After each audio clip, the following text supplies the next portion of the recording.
اللہ کریم نے قرآن مقدس میں ارشاد فرمایا کنتم خیر امت اخرجت للناس تأمرون بالمعروف وتنہون عن المنکر۔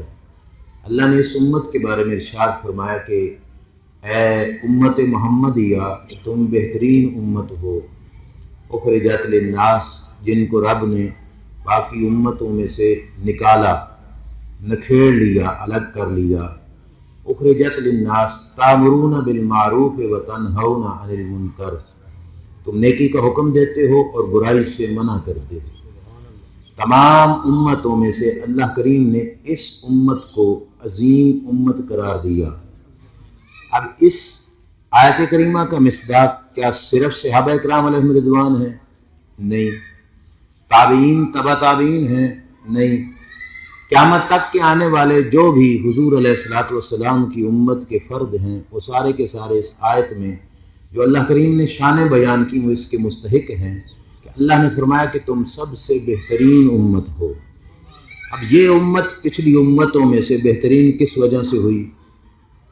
ہمارے قد کاٹ ان سے زیادہ ہیں، ہم مال و دولت کے لحاظ سے ان سے زیادہ ہیں، ہم اپنی زندگی کے لحاظ سے، عمر کے لحاظ سے ان سے زیادہ ہیں۔ کس لحاظ سے ہم ان سے افضل بن گئے یا ان سے آگے نکل گئے؟ اگر دیکھا جائے تو زندگیاں تو وہ ہم سے زیادہ پاتے تھے، 900 سال تک، 300 سال تک اور سینکڑوں سالوں تک ان کی زندگیاں ہوتی تھیں، اور اس امت کی عمریں 60 سے 70 سالوں کے درمیان تک ہیں۔ 100 سال تک کوئی ورلہ ہی ایک آدھ بندہ پہنچتا ہے۔ اپنے زمانے کے نبی کے پاس ایک عورت گئی نا پچھلی امتوں میں سے، کہنے لگی کہ میرے بچے پیدا ہوتے ہیں میرے ساتھ نہیں لگتے، دعا کیجئے اللہ تعالیٰ ان کو بڑی عمر عطا کرے۔ پوچھا کتنے عمر کے ہو کے مرتے ہیں؟ تو کہا 200 سال، 300 سال۔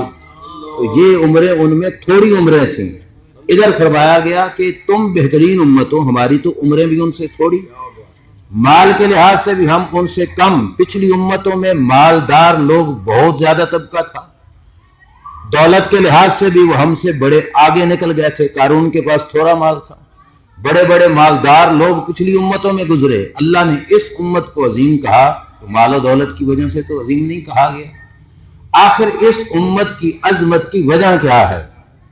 تھوڑا سینے پہ ہاتھ رکھ کے یہ بات بھی سمجھنا کہ اگر وجہ یہ ہے کہ تقوی اور پرہیزگاری، تو ہم اپنے حالات دیکھیں اور پچھلی امتوں کے حالات پڑھیں تو پھر ہمارے سر شرم سے جھک بھی جاتے ہیں۔ آج لوگوں کی جیبیں کتری جا رہی ہیں، گھروں میں ڈکیتیاں بڑھ رہی ہیں، روڈوں پہ کوئی محفوظ نہیں ہے، مسجدوں میں کوئی محفوظ نہیں ہے، مدرسوں میں کوئی محفوظ نہیں ہے۔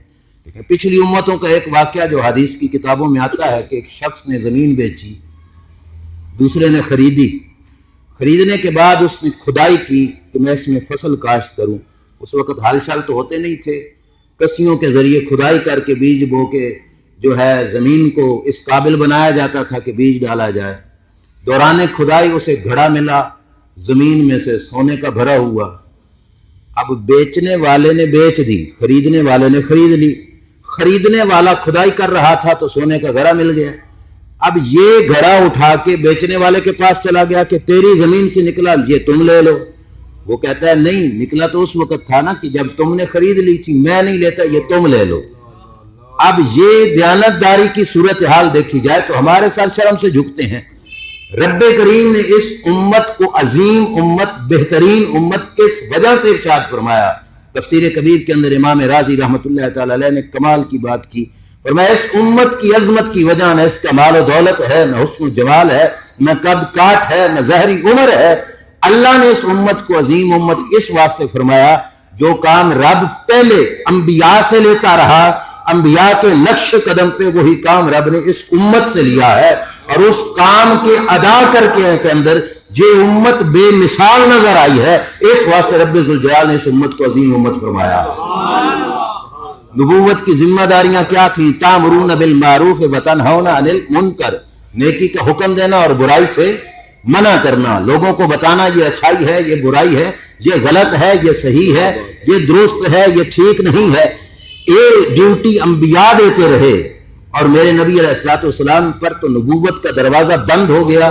اب یہ ڈیوٹی رب ذوالجلال نے علماء کے ذمہ لگائی، اب وہ ڈیوٹی امام راضی فرماتے ہیں جتنے احسن طریقے سے اس امت نے سر انجام دی ہے، اس کی مثال پچھلی امتوں میں ہمیں نظر نہیں آتی۔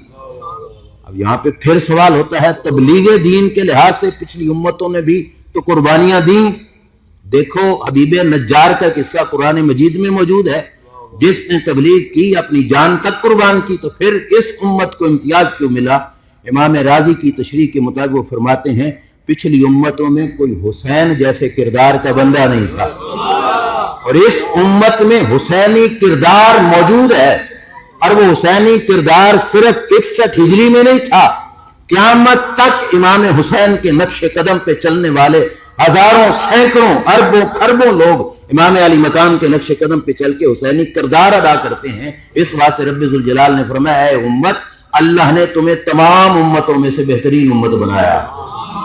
ہر دور کے اندر امام علی مقام امام حسین کے نقش قدم پہ چلنے والے آتے رہے، بے شمار لوگ ہیں، لیکن آج جس ہستی کا ہم نے تذکرہ کرنا ہے اس کا نام ہے شیخ عبدالحق محدث دہلوی رحمۃ اللہ تعالی علیہ۔ حسینی مشن کو لے کر مدینہ شریف سے ہندوستان کی سرزمین پہ آنے والا یہ عظیم کردار والا شخص۔ یہاں تھوڑی بعد والی بات میں پہلے عرض کرتا چلوں، جس وقت حضرت شیخ محقق شیخ عبدالحق محدث دہلوی رحمۃ اللہ علیہ مدینہ شریف میں تھے، آپ خود فرماتے ہیں اخبار الاخیار کے اندر اپنے بارے میں، فرمایا میں ایک رات سویا تو دیکھا خواب میں امام الانبیاء صلی اللہ علیہ وسلم کی زیارت نصیب ہوئی، اور زیارت کے نصیب ہونے کا سبب یہ تھا کہ آپ نے مواجہ شریف پہ کھڑے ہو کر اللہ کے رسول صلی اللہ علیہ وسلم کی بارگاہ میں ایک نعت لکھی اور کہا خرابم در غم ہجرت یا رسول اللہ، جمال خود بنما زخم بجاں زار شیدا کن، یا رسول اللہ تمہاری جدائی میں برباد ہو گیا ہوں، مجھے اپنے چہرے اقدس کی زیارت تو کرائیے۔ سوئے تو اللہ نے دعا قبول کی، امام الانبیاء کی زیارت ہوئی۔ حدیث کی خدمت کے لحاظ سے یہ بات ذہن میں رکھنا، حضرت امام المحدثین محقق علی الاطلاق شیخ عبدالحق محدث دہلوی فرماتے ہیں حضور کی زیارت مجھ سے اس رنگ میں ہوئی کہ مسجد شریف میں تخت لگا ہے، مدینے کے تاجدار اس پہ بیٹھے ہیں اور حضور حدیث پڑھا رہے ہیں، میں حدیث پڑھ رہا ہوں۔ جس نے حدیث پڑھی بھی کس سے ہو؟ مدینے کے تاجدار صلی اللہ علیہ وآلہ وسلم سے ہے، فرمایا میں حدیث حضور سے پڑھ رہا ہوں۔ ایک حصہ خواب کا یہ تھا، فرماتے ہیں دوسری طرف دیکھا تو امام حسین رضی اللہ تعالیٰ عنہ جہاد کا سامان لے کر، جہاد والا لباس پہن کر جہاد کی تیاری کر کے نکل رہے ہیں، یہ خواب میں نے دیکھا۔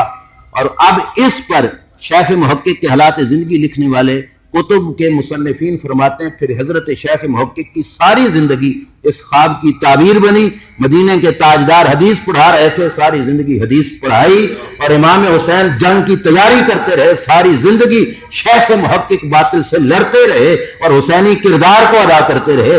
یہی وہ لوگ ہیں جو اس امت میں موجود ہیں، اور ان کے صدقے سے رب نے ہمارے سر کی دوسری امتوں سے اونچے فرمائے ہیں، اور فرمایا تم سارے کے سارے بہترین امت ہو کہ اللہ تعالیٰ نے ایسے لوگ تمہارے اندر پیدا فرمائے ہیں۔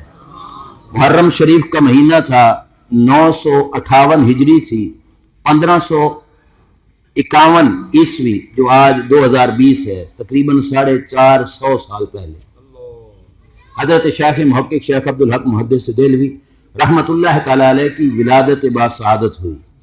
یہاں پہ ایک بات میں عرض کرتا چلوں، بزرگوں کے حالات سنانے کا یہ سلسلہ قبلہ قاری صاحب نے یہ اہتمام کیا، اس کا مقصد یہ ہوتا ہے کہ ہم بزرگوں کے حالات پڑھ کے اپنی زندگی سنواریں کہ ان کے کردار میں کیا ہے، اور ہم اس کردار سے ہٹے ہیں تو ہم مار کھا رہے ہیں۔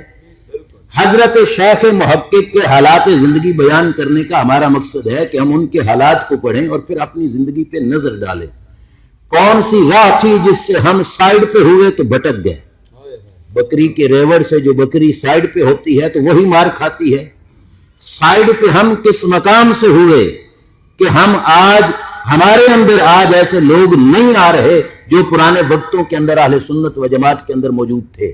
شیخ محقق شیخ عبدالحق محدث دہلوی رحمۃ اللہ علیہ فرماتے ہیں پیدا ہونے کے بعد، اب بچے کے دودھ چھڑانے کا وقت کس عمر میں ہوتا ہے؟ 2.5 سالوں میں۔ فرماتے ہیں مجھے اچھی طرح یاد ہے جب ماں نے مجھے دودھ چھڑایا تھا، ذہنی طاقت اتنی، بڑی تھی۔ اب تربیت کے لحاظ سے جو مین چیز ہے وہ یہ ہے کہ شیخ محقق شیخ عبدالحق محدث دہلوی فرماتے ہیں کہ میں نے تربیت کہاں پہ پائی؟ شب و روز در کنارے مرحمت و جوار ایشاں تربیت میں یافتہ ہوں۔ فرماتے ہیں دن ہوتے یا رات ہوتا میں اپنے والد کی گود میں بیٹھ کر اپنے والد سے تربیت پا رہا ہوتا۔ پورا خاندان ایک عظیم خاندان ہے۔ شیخ محقق کے والد گرامی بھی اللہ کے کامل ولی تھے جنہوں نے اپنے بیٹے کی تربیت کی۔ اب یہ تربیت کا پہلا پہلو ہمیں اس کے روشنی میں اپنی راہ سیدھی کرنی چاہیے کہ اولاد کے ساتھ والد کا تعلق وہ نہ ہو کہ اولاد سے والد 6-6 10-10 فٹ کے فاصلے پہ دور ہو۔ اولاد کو گودی میں لے کے بھی سبق پڑھانا پڑے تو والد کا حق بنتا ہے کہ اپنی اولاد کو گود میں بٹھا کر بھی سبق پڑھائے۔ شیخ محقق فرماتے ہیں کہ مجھے سب کچھ ملا اپنے والد کی گود کی رحمت کے صدقے سے ملا، اور فرماتے ہیں والد گرامی نے مجھے گود میں بٹھا کے سبق پڑھائے، اور ہر ہمیش سبق کی غلطی پہ جھڑکی سے کام نہیں بنتا ہوتا، کبھی شفقت اور پیار سے بھی کام بنتا ہوتا ہے، اور بلکہ کبھی چھوڑو ہمیشہ بنتا ہی کام شفقت اور پیار سے ہے۔ اگر جھڑکی سے کام بنتے ہوتے تو مدینے کے تاجدار کی طبیعت میں جھڑکی ہوتی۔ اللہ کے نبی صلی اللہ علیہ وسلم نے اس طرح شفقت سے اپنی امت کی تربیت فرمائی۔ 10 سال خدمت کرنے والے حضرت انس فرماتے تھے 10 سال نوکری کی مگر 10 سال کے دوران مجھے حضور نے ایک بار بھی نہیں جھڑکا۔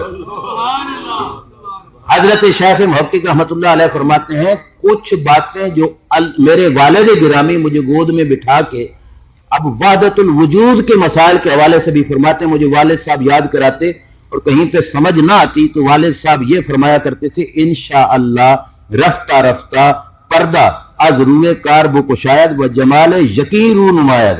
فرماتے تھے بیٹا پریشان نہیں ہونا، آہستہ آہستہ اللہ کرے گا پردے اٹھ جائیں گے اور تیرا یقین کامل بن جائے گا۔ یہ ہے تربیت کا ایک انداز کہ ابتدا میں ہی اپنے بچے کو فرمایا بیٹے پریشان نہیں ہونا۔ عموماً سٹوڈنٹ، بچہ، بیٹا، اولاد انسان کی برباد اس وقت ہوتی ہے جب ہم اس کو احساس یہ دلانا شروع کر دیتے ہیں کہ تو کچھ کر بھی نہیں سکتا۔ آپ اپنے بیٹے کو کوئی بات سمجھ نہ آتی تو فرماتے بیٹے پریشان نہیں ہونا، رب پردے اٹھائے گا اور انشاءاللہ درجہ یقین تک تجھے پہنچائے گا۔ لیکن اس کا یہ مطلب نہیں تھا کہ محنت کے چھوڑنے کا سبق دے رہے تھے، نہیں، بلکہ ان کے والد گرامی یہ فرماتے تھے باید کے دائم دری خیال باشند کہ ہر مقدار کے 10 دہد سائی کنید۔ فرماتے تھے جتنا ہو سکتا ہے کوشش کرتے رہو، اللہ دروازے کھول دے گا۔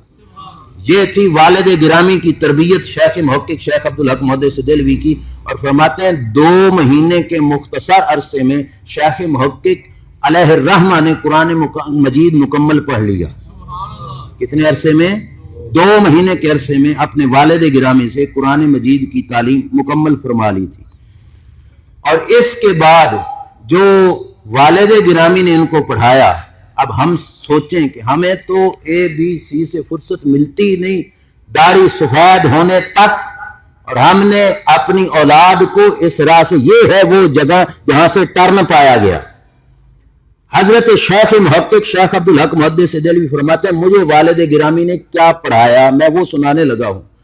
آج ہماری بدقسمتی یہ ہے کہ جو شیخ محقق کو ان کے والد نے پڑھایا وہ کتابیں ہمیں نہیں پتا، یعنی والدین جنہوں نے پڑھانی تھی انہیں نہیں پتا اولاد کو کیا پڑھایا جائے گا۔ فرماتے ہیں شعر کے اندر دیوان حافظ اور بوستان سعدی مجھے والد گرامی نے پڑھائی تھی۔ اب یہ اولاد کے لیے یہ ایک تربیت کا راہ ہے کہ اولاد کو یہ کتابیں پڑھائی جائیں تاکہ اولاد اپنے والد سے یہ سبق سیکھے۔ اگر خود استطاعت نہ ہو تو ان کتابوں کے پڑھانے کا اہتمام کیا جائے۔ اور حضرت شیخ محقق شیخ عبدالحق محدث دہلوی فرماتے ہیں کہ تعلیم کے ساتھ ساتھ مجھے والد گرامی تربیت بھی فرماتے تھے۔ یہ ہے مین چیز، پڑھنے کو بڑے بڑے لوگ پڑھ جاتے ہیں، علم کی گتھیاں بڑے بڑے لوگ سلجھا لیتے ہیں، جس کے پاس علم ہو اور علم کو استعمال کرنے کا طریقہ نہ ہو وہ عالم کس کام کا۔ شیخ محقق فرماتے ہیں کہ ابا جی مجھے علم کے سبق بھی پڑھاتے تھے، ساتھ تربیت کی راہیں بھی دکھاتے تھے۔ علم کی راہ پہ چلتے چلتے بڑے بڑے بھٹک جاتے ہیں۔ شیخ محقق شیخ عبدالحق محدث دہلوی فرماتے ہیں کہ مجھے والد گرامی روزانہ یہ نصیحت فرماتے تھے کہ بیٹا باید کے بہیج کا در بحث علم نظام نہ کنی۔ فرمایا جب کسی سے علمی باس ہونے لگے نا تو اس بحث کو جھگڑے کی صورت نہ دے دینا. بات کو سمجھے. میرا موقف اور ہے, قبلہ قاری صاحب کا موقف اور ہے. اس معاملے میں قاری صاحب کی میرے ساتھ بحث ہو جائے, میری قاری صاحب سے بحث ہو جائے, وہ اپنے موقف پہ دلائل دیں, میں اپنے موقف پہ دلائل دوں, اختلاف کی حیثیت اور ہے, اس طرح میں حرج نہیں. لیکن فرمایا بحث علمی کو جھگڑا نہ بنانا, یہ نہ سمجھ لینا کہ وہ میرے دشمن ہیں یا میں ان کا دشمن ہوں. فرمایا بحث علمی ہو تو ہو, لیکن علمی بحث کو کبھی جھگڑے کی صورت نہ دینا. اہل سنت کے اس وقت پراگندہ ہونے کی مین وجہ یہ ہے کہ علمی اختلاف کو جھگڑے کی صورت بنا دیا جاتا ہے کہ ایک کا دوسرے کے ساتھ علمی اختلاف ہے, وہ جھگڑے کی صورت اختیار کر گیا.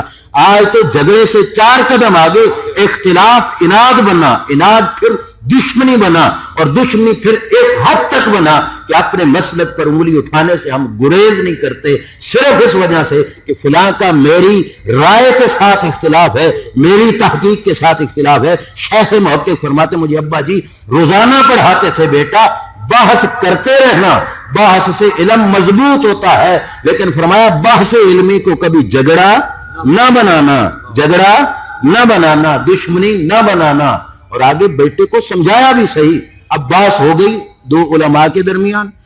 حضرت شیخ محقق فرماتے, میرے والد گرامی فرماتے تھے کہ اگر دانی کہ حق بجانب دیگر است قبول کنی. شیخ محقق کی ساری زندگی بیان نہ بھی کروں نا, یہ ایک جملہ آپ کی تربیت کا اگر ہم سینے پہ لکھ رہے ہیں تو ہمارے کردار کو سنوارنے کے لیے کافی ہے. فرمایا بیٹا بحث علمی کے دوران عالم سے بحث ہو رہی تھی, کسی عالم سے جھگڑا بن گیا. فرمایا اس دوران اگر تجھے معلوم ہو جائے کہ حق پر وہ ہے, حق پر تو فرمایا بیٹا جھجکنا نہیں, آنکھیں جھکا کر حق کو قبول کر لینا. یہ ہے کمال علم کا کہ جس طرف حق ہو ادھر جھک جانا عالم کی شان ہے, جس طرف حق ہو اس کو قبول کرنا عالم کی پہچان ہے. شیخ محقق فرماتے ہیں مجھے والد گرامی نے فرمایا بیٹا جس طرف حق نظر آئے جھگڑا بے شک بن گیا. تمہیں اپنے علم کے مطابق ایک مسئلے کا پتہ تھا, دوسرے مولانا کو اپنے علم کے مطابق مسئلے کا پتہ تھا, جھگڑا صورت اختیار یعنی بحث بنی, لیکن بحث کے دوران تمہیں پتہ چل گیا کہ میری غلطی ہے, دوسرا عالم حق پر ہے. فرمایا بیٹا کبھی بھی لمبا نہ کرنا بحث کو, اسی وقت قبول کر لینا کہ حق یہ ہے. فرمایا حق کو قبول کرو گے تو اللہ تعالیٰ تمہیں حق والوں میں شمار فرمائے گا. اور ساتھ یہ بھی فرمایا بیٹا یہ راہ محبت ہے جس میں ہم کام کرتے ہیں, اور محبت کی راہوں میں جھگڑے نہیں ہوتے, محبت کی راہوں میں دشمنیاں نہیں ہوتی. اور دوسری لائن دوسرا درجہ بتایا, فرمایا اگر بیٹا حق تیری سائیڈ پہ تھا, حق دلائل کی روشنی میں تیری سائیڈ تھا اور دوسرا فریق حق کو نہیں قبول کر رہا تھا, تو فرمایا کہ اگر قبول نہ کند بگو 2 یا 6 بار. فرمایا اگر دوسرا فریق حق کو نہیں مان رہا تو 2 بار کہہ لو, 3 بار کہہ لو, اسے بتا دو بھئی حق یہ ہے. فرمایا اگر قبول نہیں کرتا تو بگو یوں کہو بندرا چنی معلوم است آن ہوئے نوز نیز تواند بود.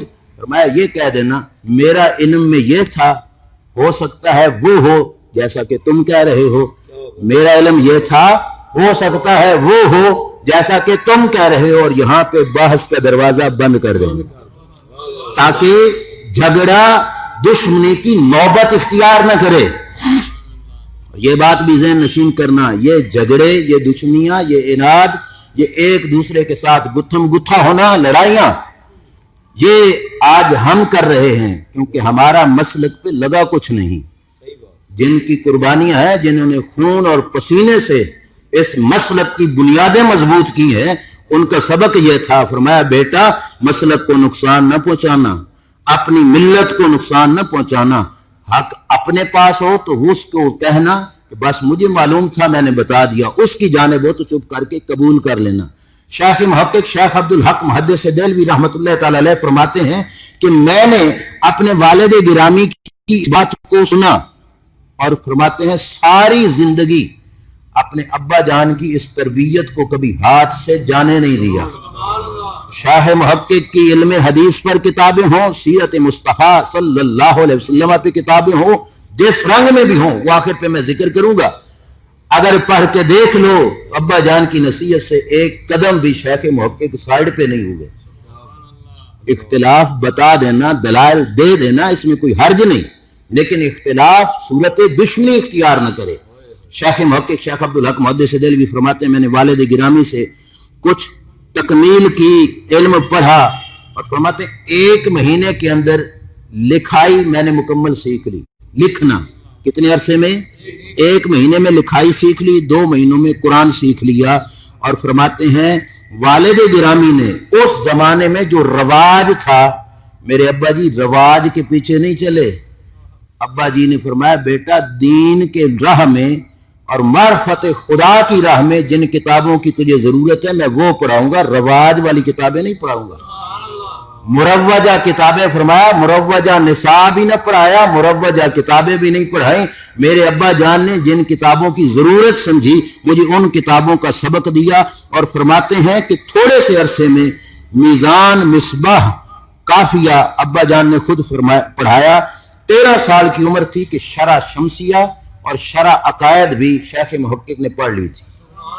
اب 13 سال کا ہمارے اندر کوئی بچہ بیٹھا ہوگا، شرح شمسیہ علماء جانتے ہیں، رسالہ شمسیہ پہ لکھی گئی کتبی منطق کی، فرماتے ہیں وہ بھی 13 سال کی عمر میں پڑھ لی، اور شرح العقائد جو ہمارے 6 7ویں سال میں جا کے پڑھائی جاتی ہے، شیخ محقق فرماتے ہیں 13 سال کی عمر میں نے وہ بھی پڑھ لی تھی والد گرامی سے۔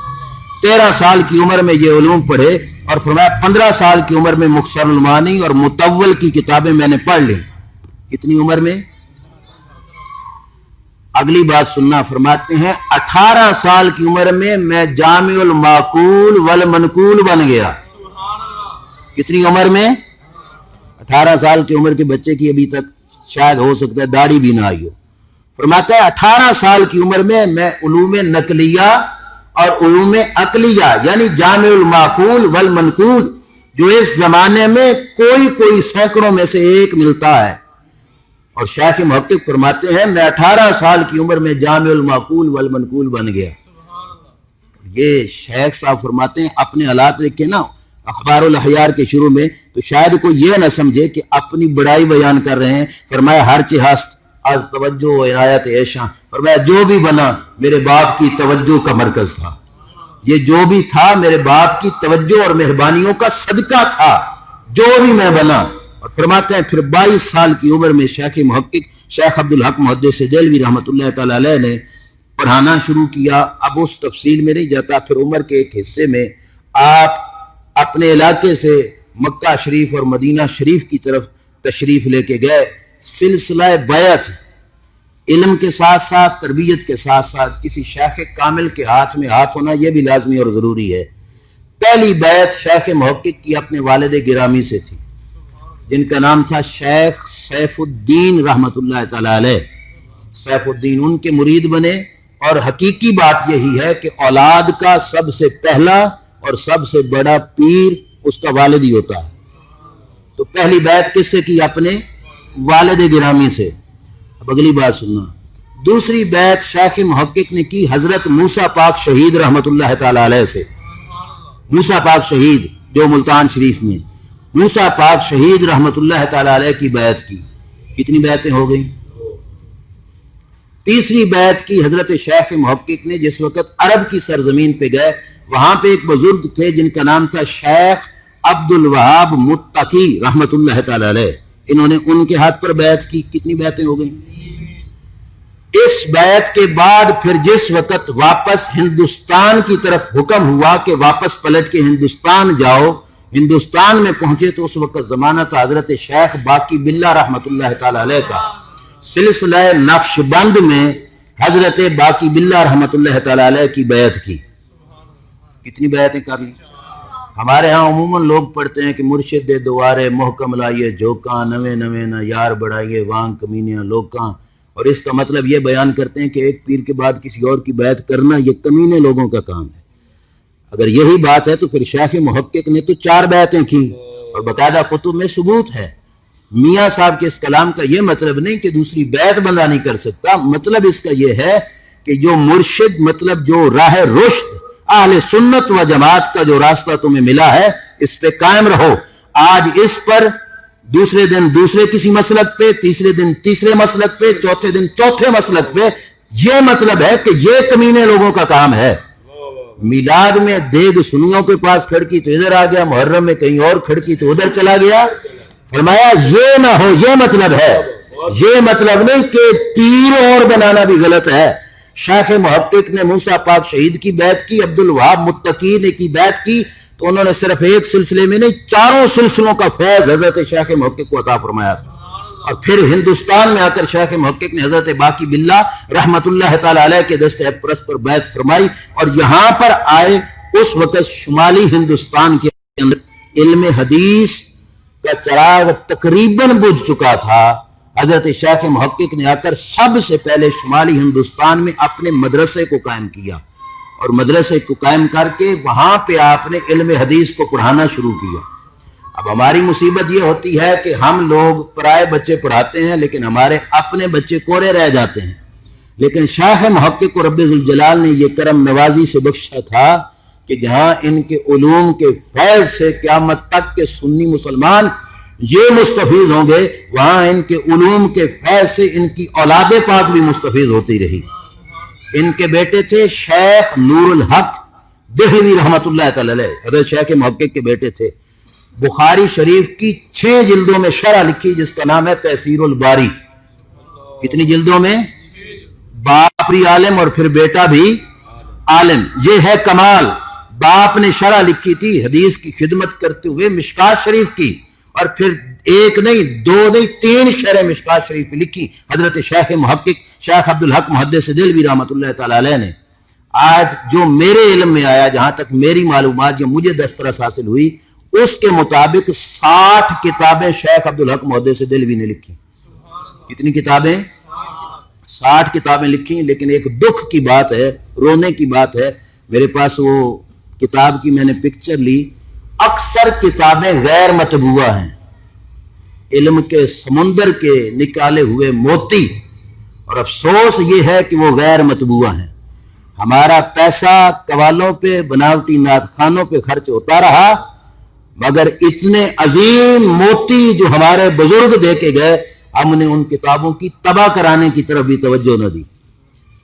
60 کتابوں میں سے کچھ چند ایک ہی ملتی ہیں، زیادہ سے زیادہ 10-12 ہوں گی. باقی ساری کتابیں شیخ صاحب کی غیر مطبوعہ یعنی چھپی ہوئی نہیں ہیں، لکھی گئی ہیں لیکن چھپی نہیں. اگر ان کے فیض کو صرف جھلک دیکھنی ہونا تو وہ شیخ محقق کی مدارج النبوت ہی بندہ صرف دیکھ لے، اور پھر پتہ چلے گا کہ ان 60 کتابوں میں شیخ عبدالحق محدث دہلوی نے کتنا فیض علم تقسیم فرمایا. بیٹے نے تیسیر الباری شرح بخاری 6 جلدوں کے اندر لکھی، اور حضرت شیخ عبدالحق محدث دہلوی کے جو بیٹے تھے ان بیٹوں کے پھر پوتے نے حدیث کی ایک کتاب حسن حسین کی شرح لکھی، وہ بھی آپ کے یعنی پر پوتے جا کے بنے، انہوں نے لکھی. اور چوتھی پشت میں ایک بزرگ آئے حضرت شیخ محقق کے جن کا نام تھا شیخ الاسلام محمد، انہوں نے بھی بخاری کی ایک شرح لکھی 6 جلدوں میں. اس وقت تیسیر الباری کے حاشیے پر وہ شرح آپ کے چوتھی پشت کے جو اولاد تھی ان کی لکھی ہوئی ملتی ہے. اور پھر 5ویں پشت میں ایک بزرگ آئے جن کا نام تھا شیخ سلام اللہ، موطا امام مالک کی شرح حضرت شیخ سلام اللہ نے لکھی، شرح المحلہ بحل اسرار الموطا. یہ شرح حضرت شیخ محقق کی 5ویں پشت نے لکھی. لہٰذا پتہ چلا کہ فیضان حدیث کو فقط عبدالحق محدث دہلوی نے نہیں بانٹا، بلکہ آپ کے پورے خاندان نے ہندوستان کو حدیث کے فیضان سے سیراب فرمایا، اور یہ فیض قیامت تک برقرار رہے گا. اور یہ حضرت شیخ محقق شیخ عبدالحق محدث دہلوی رحمت اللہ تعالی علیہ نے اس کائنات کے اندر اپنے علم کا جو فیضان ہے وہ تقسیم کیا. ساتھ میں نے شروع میں کہا تھا حدیث کا سبق اور خواب میں 2 چیزیں دیکھی. سرکار دو عالم صلی اللہ علیہ وسلم کو حدیث پڑھاتے، دوسرا امام حسین کو جہاد کی تیاری کرتے، اور زندگی ساری پھر باطل سے لڑتے اور حدیث کو سمجھاتے پڑھاتے گزر گئی. شیخ عبدالحق محدث دہلوی کے زمانے میں ایک نظریہ الفی تھا. کیا نظریہ؟ نظریہ الفی کا میں تھوڑا سا سادہ سا مفہوم عرض کروں. ان لوگوں کا نظریہ یہ تھا کہ یہ دین اسلام کی عمر فقط 1000 سال ہے. کتنی؟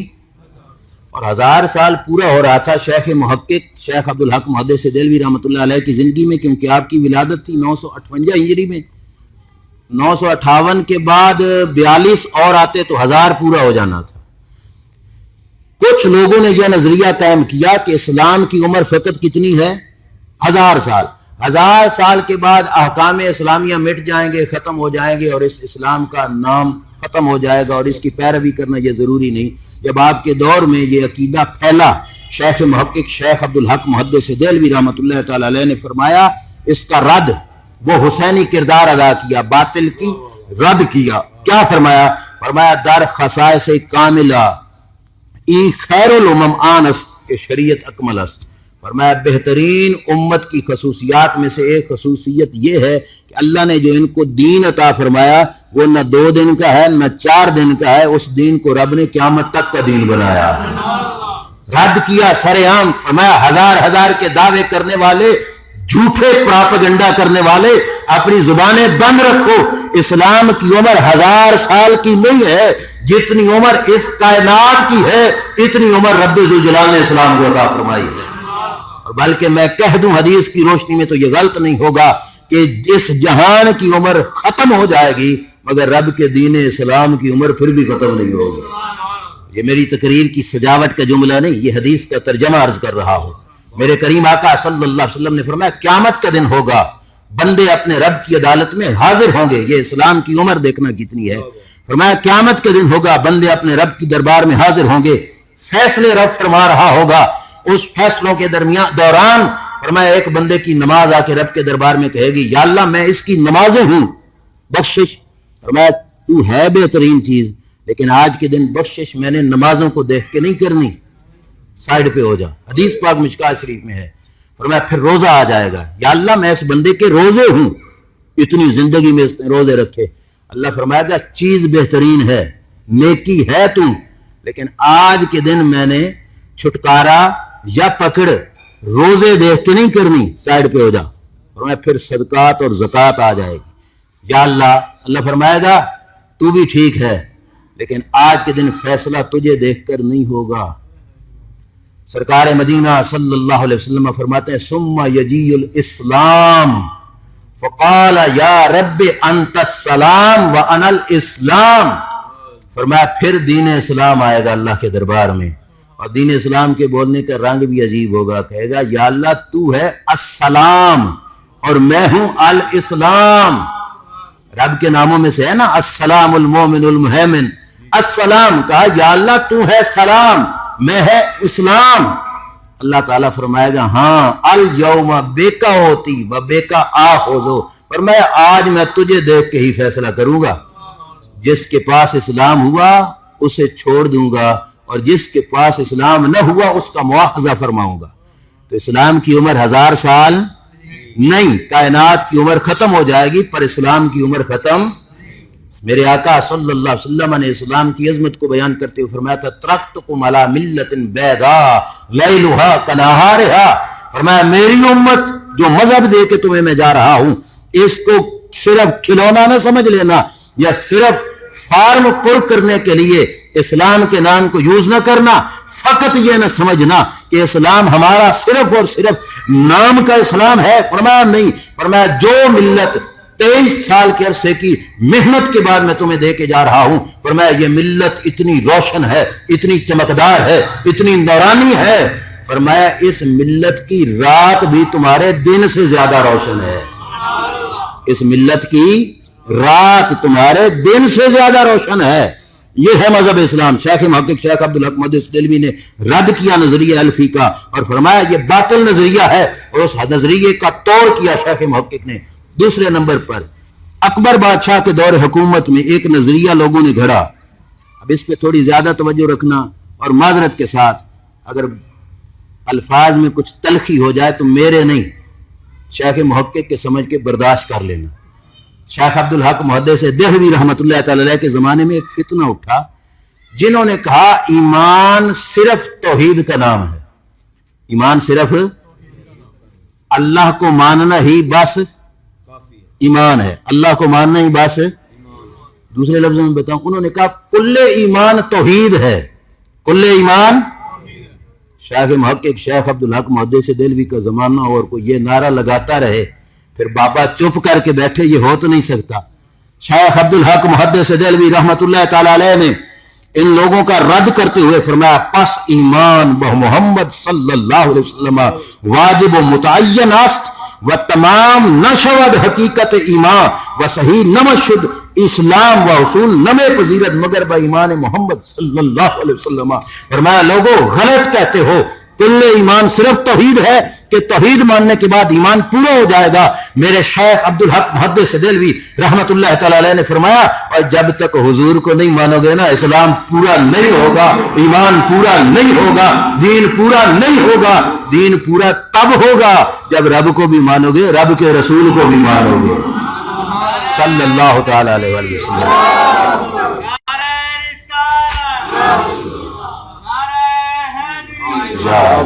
سرکار کی آمد، منٹار کی آمد، مکی کی آمد، مدنی کی آمد، یاسین کی آمد۔ شیخ محقق شیخ عبدالحق محدث دہلوی نے رد کرتے ہوئے فرمایا اوے بدبختو، صرف توحید سے ایمان مکمل، صرف توحید سے ایمان مکمل، ایمان مکمل تب ہوگا جب رب کو بھی مانو گے، رب کے صلی اللہ تعالی علیہ وآلہ وبارک وسلم۔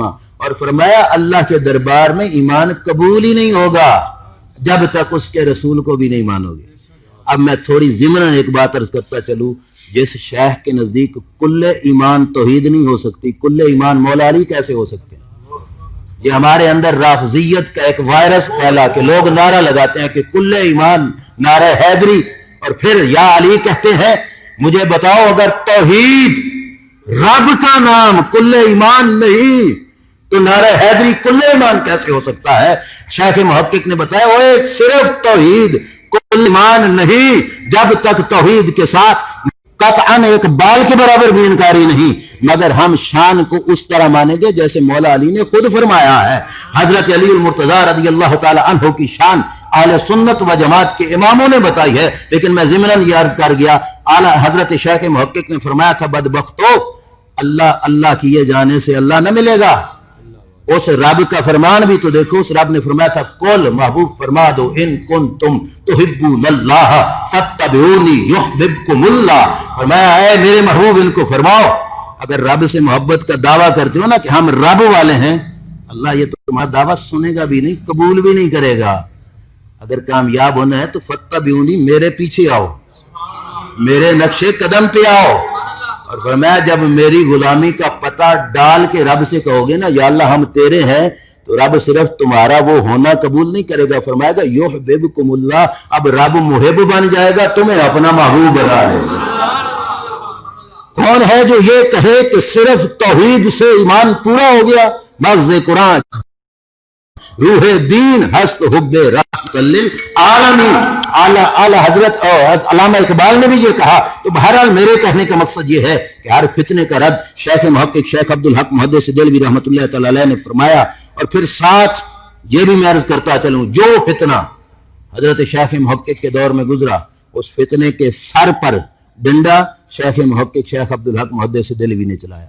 آخر پہ میں اتنی بات عرض کرتا چلوں، کتابیں لکھ دینا، حدیث کا علم ہونا فقط کمال نہیں، مزہ تب ہے نا کتاب لکھی ہو سیرت پہ اور اس کتاب کے ہر جملے سے ٹپکے تو عشق رسول ٹپک رہا ہو۔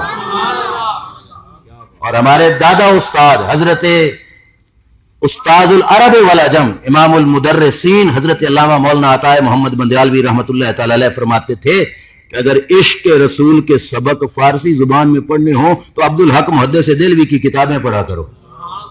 شیخ عبدالحق محدث دہلوی حدیث کی شرح کر دینی ہر کوئی کر لے گا، وہ حدیث کی شرح کرنے کا کیا فائدہ کہ شرح حدیث کی ہو رہی ہو اور تنقید بھی مدینے کے تاجدار پہ ہو رہی ہو صلی اللہ علیہ وسلم۔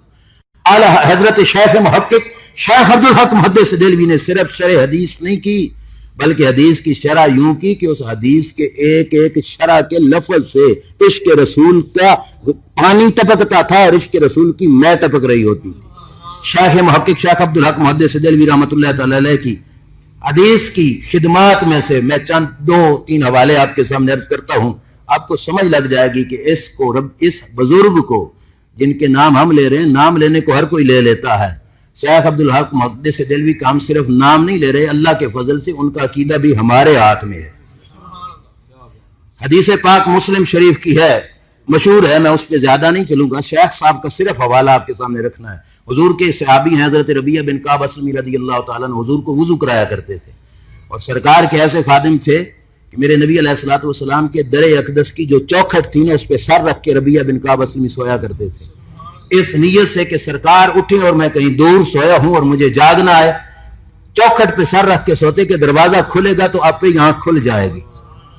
زندگی بھر حضور کی خدمت کی. میرے نبی علیہ السلام کو ایک دن وضو کرا رہے تھے تو میرے نبی علیہ السلام نے فرمایا سل یا ربیعہ، ربیعہ مانگ جو مانگتا ہے، سل ما شئتا، سل اے ربیعہ جو چاہ مانگ لے مجھ سے. جس کے پاس کچھ نہ ہو وہ یہ کہہ سکتا ہے کہ جو چاہے مانگ لے؟ حضرت ربیعہ بن کعب اسلمی سے جب حضور علیہ الصلوۃ والسلام نے یہ فرمایا، ان کا جواب یہ تھا نا کہ یا رسول اللہ صلی اللہ علیہ وسلم اسألک مرافقتک فی الجنہ، یا رسول اللہ میں تمہاری نوکری ہی جنت میں مانگتا ہوں. لیکن یہاں پہ جو سوال کے عربی کے لفظ ہیں شیخ محقق بولے وہ حدیث کی خدمت کرتے ہوئے فرمانے لگے، سرکار نے فرمایا سل ما شئتا، ربیعہ جو چاہے مانگ. کہتے ہیں اس کا مطلب کیا بنتا ہے؟ اب حدیث پڑھانے کو ہر شیخ الحدیث پڑھائے گا، لیکن شیخ محقق کی غلامی میں جو پڑھائے گا مزہ اسے ہی آئے گا. شیخ محقق فرماتے ہیں اس روایت کے ان لفظوں کا مطلب ہے احکام مفوض بوے صلی اللہ علیہ وسلم ہر کے خواہد و ہر چے خواہد تفویض فرمود. فرمایا اس کا مطلب یہ ہے کہ اللہ تعالیٰ نے اس کائنات کے کل خزانوں کی چابیاں اپنے حبیب کے سپرد کر دی تھی. جس کو چاہتے، جو چاہتے، جب چاہتے، جتنا چاہتے عطا فرما سکتے تھے. شیخ محقق کے نام لیوا دنیا میں ڈھیر ہوں گے، مگر یہ عقیدہ ڈھونڈو کس کے سینے میں ملتا ہے. کیا عقیدہ؟ جس کو چاہیں، جو چاہیں، جتنا چاہیں، جب چاہیں عطا فرما سکتے ہیں. یہ رب ذوالجلال نے طاقت عطا فرمائی. یہ شرح حدیث ہے.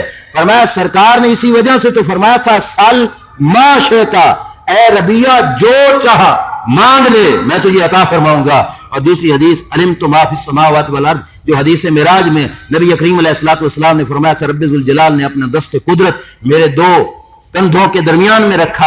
اس حدیث کی شرح کرتے ہوئے شیخ محقق فرماتے ہیں کہ جو سرکار فرما رہے ہیں علمت ما فی السماوات والارض، سارے زمین اور سارے آسمانوں میں جو کچھ تھا میں نے جان لیا. پر میں اس کا مطلب یہ بنتا ہے نہ زمین کے کوئی کونے کی کوئی شے ان کی نگاہ سے چھپی ہے، نہ آسمان کا کوئی کونا میرے نبی کی نگاہ سے چھپا. یہ ہے شرح حدیث حضرت شیخ عبدالحق محدث دہلوی رحمۃ اللہ تعالی علیہ کی.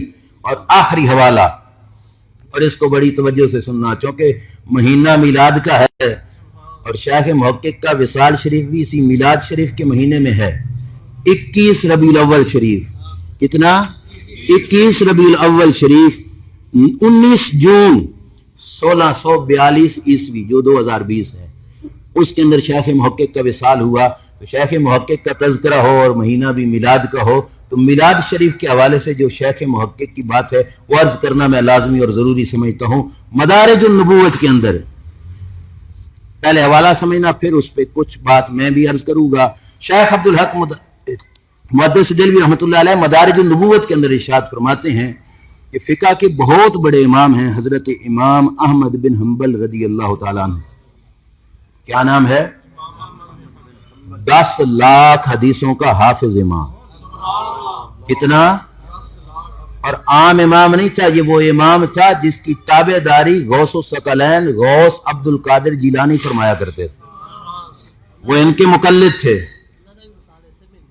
جی اچھا. شیخ عبدالحق محدث حضرت امام احمد بن حنبل رحمت اللہ تعالی علیہ، ان کا حوالہ شیخ عبدالحق محدث دہلوی رحمت اللہ تعالی علیہ نقل فرماتے ہیں کہ ان کا موقف یہ ہے کہ یہ جمعرات اور جمعہ کے درمیان میں جو رات نہیں آتی جس کو جمعہ رات کہا جاتا ہے، امام احمد بن حنبل فرماتے ہیں یہ جمعہ رات لیلۃ القدر سے افضل ہے. جمعہ رات لیلۃ القدر سے افضل ہے.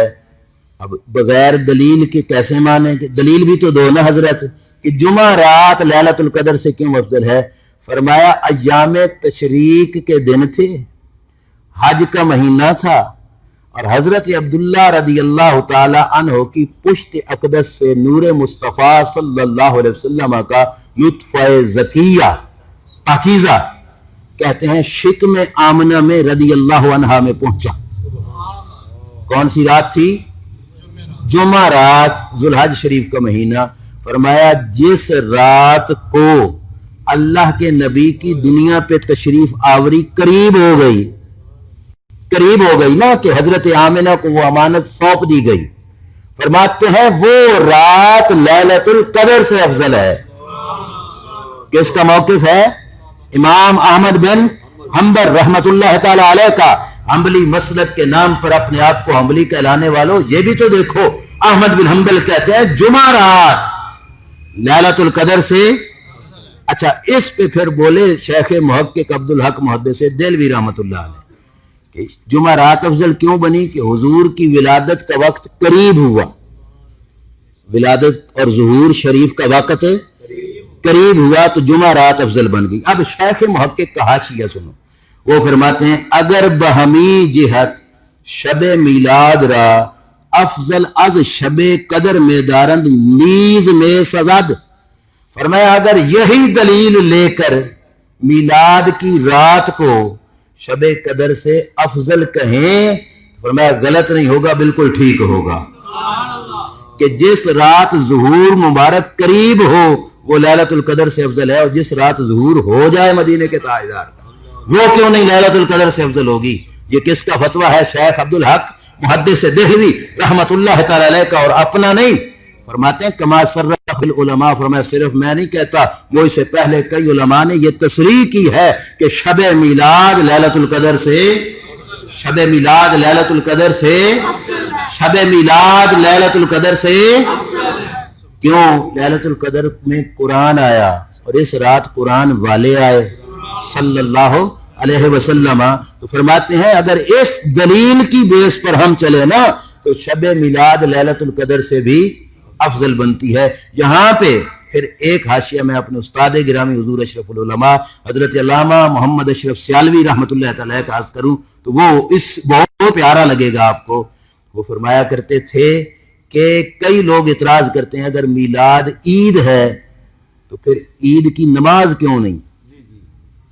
آپ عید الفطر عید کا دن ہے تو نماز پڑھتے ہو عید کی کہ نہیں؟ عید الاضحیٰ عید کا دن ہے تو نماز پڑھتے ہو عید کی کہ نہیں؟ اگر میلاد عید ہے تو پھر عید کی نماز کیوں نہیں پڑھتے؟ سوال تو ہے نا، عموماً سادہ لوگوں سے کر دیتے ہیں۔ تو فرمایا کہ اگر عید کی نماز اللہ واجب فرما دیتا، عید کے دن عید کی نماز پڑھنا واجب ہے، پڑھنا ثواب اور نہ پڑھنے سے واجب کا چھوڑنا گناہ ہے نا۔ اگر کوئی عید کی نماز نہیں پڑھے گا تو پکڑا جائے گا کہ نہیں؟ سزا کا مستحق بنے گا کہ نہیں؟ اگر جان بوجھ کے چھوڑے گا تو جہنم کے عذاب اور سزا کا مستحق بنے گا کہ اس نے واجب کو کیا کر دیا؟ استاد محترم فرماتے تھے اگر میلاد کی عید پہ بھی رب رکھتا نماز کو واجب اور کسی سے سستی میں رہ جاتا واجب تو وہ سزا کا مستحق ہوتا۔ اللہ کو گوارا نہیں تھا کہ دن ہو میرے نبی کی ولادت کا اور کوئی امتی اس دن پھنس رہا ہو سزا میں، اس واسطے عید کی نماز کو واجب نہیں رکھا۔ لیکن نفلی طور پر ثواب کتنا ہے؟ رب نے فرمایا کہ نماز ہو ہی نہ تو یہ بھی تو مجھے گوارا نہیں۔ فرمایا شان اتنی دے دی کہ اگر نفلی طور پر کوئی عبادت کرے گا تو شب قدر سے افضل بن جائے گی، اور نہیں کرے گا تو پکڑا نہیں جائے گا، کیونکہ رحمت مصطفیٰ صلی اللہ علیہ وسلم کا تقاضا یہ تھا۔ اس واسطے واجب نہیں کیا کہ واجب ہوگی تو پکڑا نہ جائے، اور جو ہے بالکل ختم نہیں کیا بلکہ رکھا کہ نفل پڑھے گا تو شب قدر سے بھی بڑھ جائے گا۔ تو یہ ہے عظمت حضرت شیخ عبدالحق محدث دہلوی رحمت اللہ تعالی علیہ کی۔ ساری بات اور آپ کے حالات پر جو مختصر نظر تھی وہ میں نے مکمل کر دی۔ اب آخر پہ آپ حضرات سے گزارش ہے کہ جن ہستیوں نے اپنی دین کی خاطر زندگی قربان کر کے ہمارے تک یہ فیض پہنچایا، ہمارا حق بنتا ہے کہ ہم اس فیض کو کم از کم وصول کرنے والے تو بنے ہی صحیح۔ ہم تو مائل بکرم ہیں، کوئی سائل ہی نہیں، راہ دکھلائیں کسے کوئی راہ روے منزل ہی نہیں، کتابیں ان کی پڑھی ہوں، لکھی ہوئی تحریریں ان کی پڑھی ہوں، اور ہمیں فرصت ہی نہ ہو قوالوں سے اور نعت خوانوں سے، اور ہم اس طرف آئیں ہی نہیں کہ اللہ کے دین کے اتنے بڑے بڑے امام ہمیں کیا کچھ سمجھا کے گئے۔ تو ہمارا حق بنتا ہے بزرگان دین، یہ پورا سلسلہ جو قاری صاحب نے لگایا، ابھی امام احمد بن حنبل کا بھی بتا رہے تھے، اور دوسرے کچھ حضرات کے اسماء گرامی میں نے دیکھے، ان کے فیض کا اور ان کے حالات کا، ان کی محبتوں کا آپ تک پہنچانے کا مقصد یہ ہے کہ ہم اپنی زندگی کو واپس پھیر کر اسی لائن پہ لے جائیں، اور اگر اس لائن پہ چلیں گے تو دوبارہ سے روشنی ہمیں نصیب ہو جائے گی، اور اگر اس راہ سے ہٹ کر ہم یہ سمجھیں کہ ہم نور پا جائیں گے تو یہ ہماری ناقص سوچ ہی ہوگی۔ کیوں؟ کیونکہ جس راہ پہ اللہ والا چل کے گیا ہے نا، اسی راہ پہ ہی رب رحمتوں کی بارشیں برساتا ہے۔ اللہ تبارک و تعالی جل شانہ نے اپنے بندوں کو سبق ہی یہ دیا، وَاتَّبِعْ سَبِيلَ مَنْ أَنَابَ إِلَيَّ، فرمایا اس بندے کی راہ پہ چل جو میری راہ پہ چل کے گیا ہے، تو اس کی راہ پہ چلیں گے تو رب ذوالجلال ہمیں نور عطا فرمائے گا۔ تو حضرت شیخ عبدالحق محدث دہلوی رحمۃ اللہ تعالی علیہ نے عشق کا فیضان بھی بانٹا۔ میں آتے ہوئے مجھے بھائی جان بتا رہے تھے کہ مولوی اشرف علی تھانوی نے لکھا کہ جو عرصہ شیخ محقق نے مدینہ شریف میں گزارا، اپنی داڑھی کے ساتھ مواجہ رسول سے جھاڑو دیا کرتے تھے۔ یہ محبت کتنی کمال کی محبت، اللہ سب کو نصیب فرمائے۔ تو بہرحال ان بزرگوں کے حالات سے اللہ کی رحمتیں نازل ہوتی ہیں، اور ان بزرگوں کے ذکر سے رب ذوالجلال کی رحمتیں نصیب ہوتی ہیں۔ میری دعا ہے رب کریم جل شانہ ہمیں جو کچھ بیان کیا اس پہ عمل کی توفیق عطا فرمائے، اور اللہ کریم اس عظیم ہستی کے علم کا صدقہ، ان کے عشق کا صدقہ، اللہ کریم ہمیں اسی عشق سے نواز دے اور اسی طرح کا عشق عطا فرمائے۔ آخر دعوانا الحمدللہ رب العالمین۔